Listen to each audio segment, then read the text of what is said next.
Hi friends, ഒരു മുട്ട പൊരിച്ച ഇല്ലാത്തൊരു ലഞ്ച് ബോക്സിനെ പറ്റി എനിക്ക് ചിന്തിക്കാൻ പോലും പറ്റുന്നില്ല. പക്ഷെ അക്കുന് വിളമ്പുമ്പോഴെല്ലാം എനിക്ക് ആ മുട്ട പൊരിച്ചതിനെ മിസ് ചെയ്യാറുണ്ട്.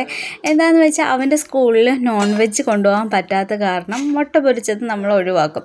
അപ്പോൾ എപ്പോൾ ലഞ്ച് വിളമ്പിയാലും എനിക്കൊരു ഇൻകംപ്ലീറ്റ് ആയൊരു ഫീലാണ് തോന്നുന്നത്.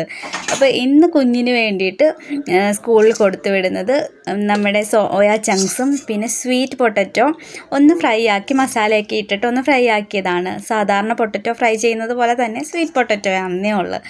പിന്നെ എന്താണ്, ചെറുപയർ മെഴുക്കുവരട്ടി വെച്ചിട്ടുണ്ട്. അപ്പോൾ ആ ചെറുപയർ മെഴുക്കുവരട്ടിയുടെ ചെറുപയർ വേവിച്ച വെള്ളത്തിലാണ് ഞാൻ രസം ഉണ്ടാക്കിയിരിക്കുന്നത്. അങ്ങനെ ചെയ്യുമ്പോൾ രസത്തിന് ഒരു ടേസ്റ്റ് വ്യത്യാസവും ഇല്ല, ടേസ്റ്റ് കൂടത്തേ ഉള്ളൂ. പിന്നെ രസത്തിൻ്റെ അകത്ത് കുറച്ച് നെല്ലിക്കായും കൂടി ഇട്ടിട്ടാണ് രസം ഉണ്ടാക്കിയത്. നമ്മുടെ കേരളത്തിൽ അത്ര ഫേമസ് അല്ലെന്ന് തോന്നുന്ന നെല്ലിക്ക രസം, പക്ഷേ തമിഴ്നാട് സൈഡിലൊക്കെ ഇത് എല്ലാവർക്കും ഭയങ്കര ഇഷ്ടമാണ്, നല്ല ടേസ്റ്റുമാണ്.